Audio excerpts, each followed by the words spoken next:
में वो अपने आप को रोकता है तो क्या कोई वो विरला नहीं? उसकी एक घटना बताते हैं।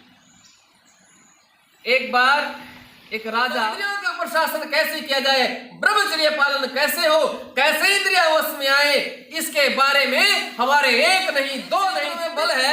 यदि मेरी किसी लड़की से बातचीत होती हो, जो हमारा विषय है, हमारे ऋषि मुनियों ने कहा है कि ब्रह्मचर्य पालन करने वाला व्यक्ति विरला होता है। सामान्य व्यक्ति नहीं होता ब्रह्मचर्य पालन करने वाला। अब विरला क्यों होता है?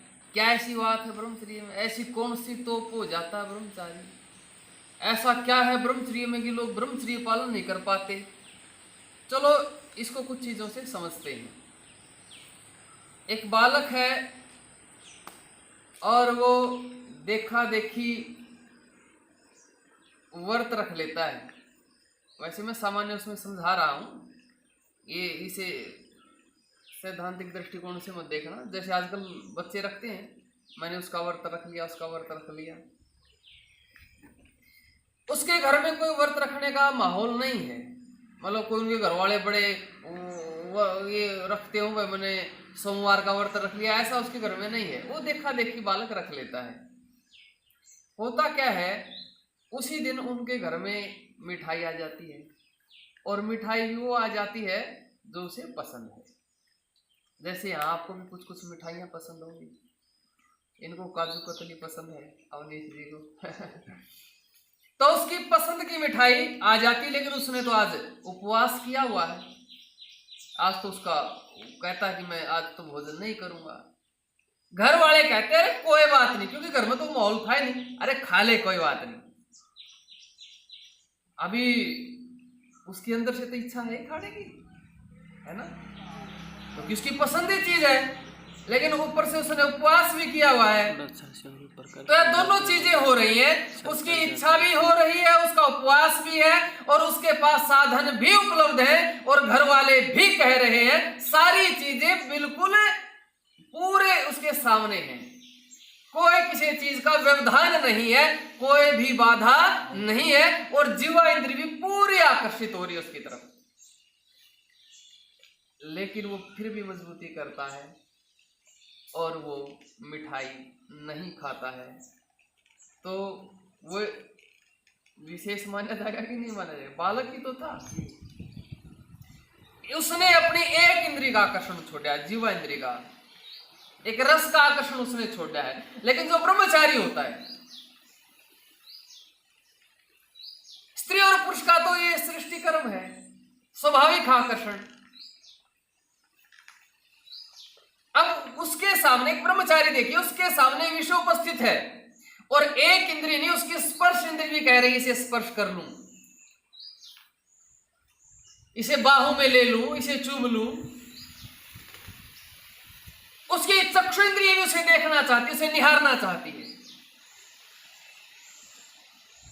उसके अंग प्रत्यंग को देखना चाहती है। उसकी कर्ण इंद्रिय भी उसके शब्द सुनना चाहती है, उसकी आवाज सुनना चाहती है, और उसके उपस्थेंद्रियां भी, उसके जन्नांग भी भोग करना चाहते हैं।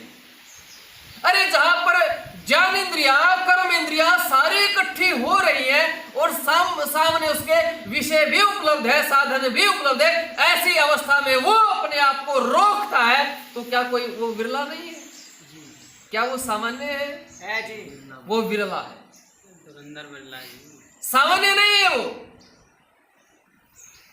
उसके सारे इंद्रियों का आकर्षण बना हुआ है, केवल ज्ञान इंद्रिया नहीं, कर्म इंद्रिया भी उसे खींच रही है, लेकिन उसके खींचने के बाद भी वो अपने आप को रोके हुआ है। तभी ऋषियों ने कहा विरला मनुष्यः, वो विरला ही होता है। और जो अपनी इंद्रियों पर संयम कर लेता है, उसकी एक घटना बताते हैं। एक बार एक राजा भेष बदल करके अपने राज्य में घूमता है,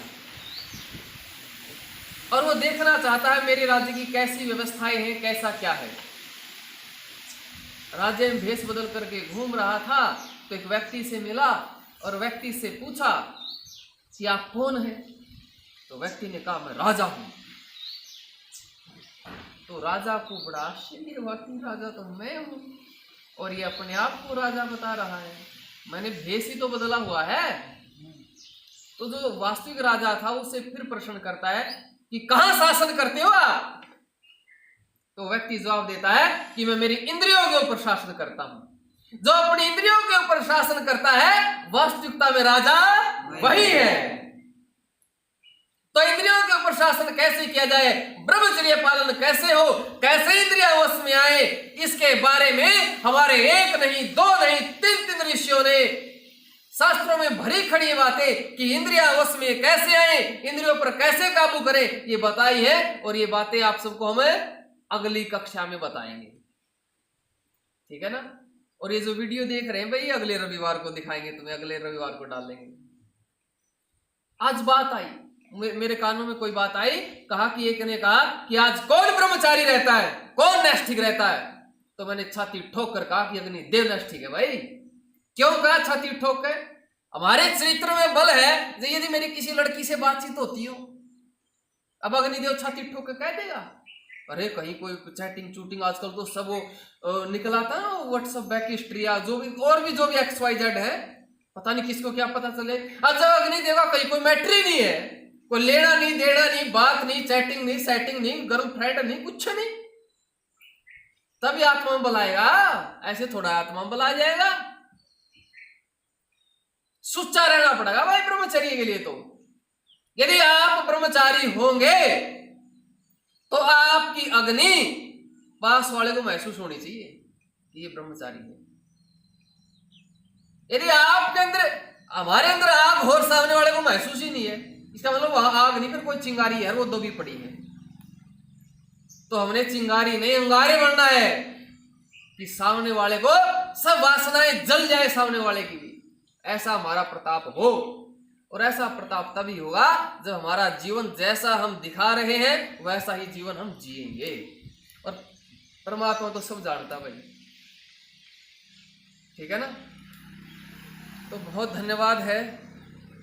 ज्यादा लासी में पानी मिलाने का कोई लाभ नहीं है। मुख्य बात बताई दी आपको, ठीक है ना। ठीक है, नमस्ते।